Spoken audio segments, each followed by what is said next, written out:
This is Seth with Red Lantern Tour Company. I'm here with Suz from Shameless Huskies. It's been a long time, but you've come a long way since I first met you, Suz, in 2018. Congrats on your finish. Thank you very much. Yeah. So, as I want to know, people ask me when I was running, how does one grow up in Cape Cod, leave everything behind, move to a dry cabin without running water in Willow, Alaska, live on a glacier during the summer, and run the Iditarod? Yeah, it's been quite the journey, I think, with anybody who ends up in this line of work and this type of thing who didn't grow up doing it, has sort of an interesting story. So I don't know how interesting mine is, but long story short, I grew up in Massachusetts, and I didn't really know the first thing about sled dogs until I moved to Minnesota after graduating college, and I'd spent some time working for AmeriCorps, building trails with the Park Service, the National Forest Service. And I moved to Minnesota to work at this high adventure base. So for Boy Scouts. So we taught a bunch of Boy Scouts how to drive their own dog team, little 5-6 dog teams. We'd go out for multiple dates at a time out in the Boundary Waters in Ely, Minnesota. And it was a really great experience. And I was just pretty much hooked from there on in.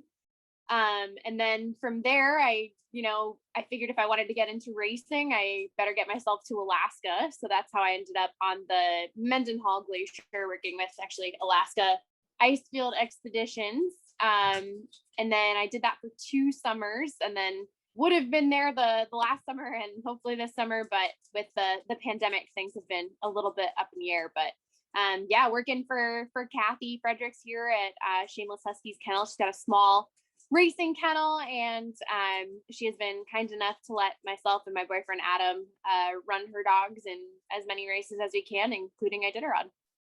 Sounds like a dream story there. Sounds familiar. Yeah. Yeah. Right? So what was your favorite part of the trail this year? Yeah, so it's ironic because my favorite part of the trail were kind of the sections that I most feared.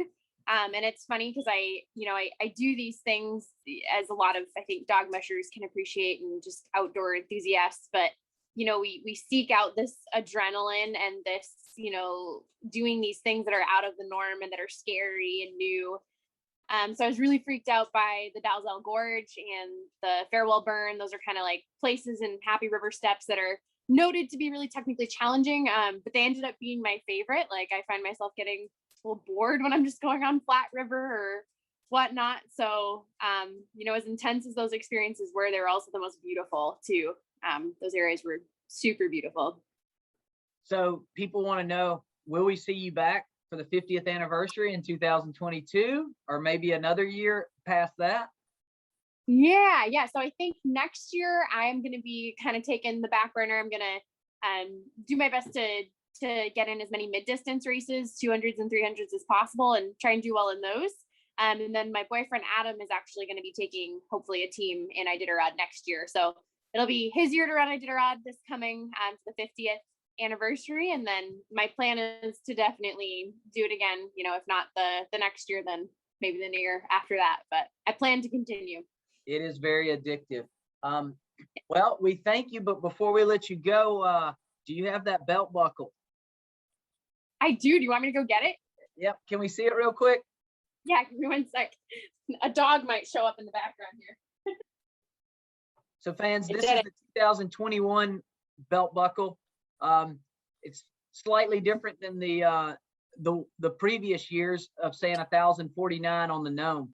So it's pretty cool to once in a lifetime chance to have this and run it. And Suz is a lucky winner of this, I guess. I don't think it's luck, a lot of hard work and preparation, but yeah, for sure. Yeah, this will be worth a lot of money someday. They used to call it the $50,000 belt buckle. So I know, I heard that term before. Yeah, it sure feels that way. Well, thank you, Susan. I hope you see you on the trail next year in a helping role, if nothing else. And if not, we'll see you in the 51 running.